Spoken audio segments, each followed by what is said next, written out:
నమస్కారం, అక్షత న్యూస్ కు స్వాగతం.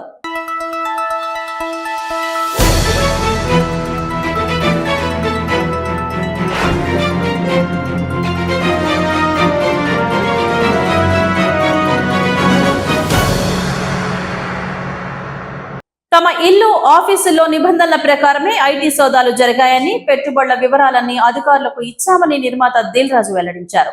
ఐటీ రైట్స్ తప్పుడు వార్తలు రాయొద్దని మీడియాను కోరారు. 2008 తర్వాత మళ్ళీ ఇప్పుడే నా ఇంటిపై ఐటీ రైట్స్ జరిగాయి. ఊహించుకుని ఏవేవో రాసేయొద్దు. నా ఒక్కడిపైనే రైట్స్ జరగలేదు కదా. 90% ఆన్లైన్ లోనే టికెట్స్ బుక్ అవుతున్నాయి. బ్లాక్ మనీ ఎక్కడా లేదు అని స్పష్టం చేశారు. ఇన్కమ్ ట్యాక్స్ అనేది ప్రాసెస్, ఇదేమి ఇల్లీగల్ కాదు. ఇన్కమ్ ట్యాక్స్ అనేది ప్రతి ఒక్కరికి, మీరు కూడా టీడీఎస్లు కడతారుగా, ఎందుకు కడతారు?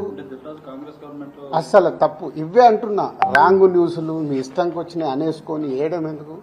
అభిషేక్ అగర్వాల్ కూడా ఉన్నాడుగా, మైత్రి కూడా ఉందిగా, వాళ్ళకు ఉన్న దాని మీద 18 years అయింది. మా మీద సెర్చ్ జరిగి 18 years, ఏమో 2 years కాలేదు, 3 years కాలేదు. అంటే ఆఫ్టర్ 18 years దిస్ వాళ్ళు ప్రొసీజర్, ఇన్కమ్ ట్యాక్స్ ప్రొసీజర్లోనే జరిగింది, ఎక్కడ ఏమీ లేదు. అనవసరమైన ఎక్కువ మీరు ఊహించేసుకొని హైలైట్లు చేయదు. ఓకే.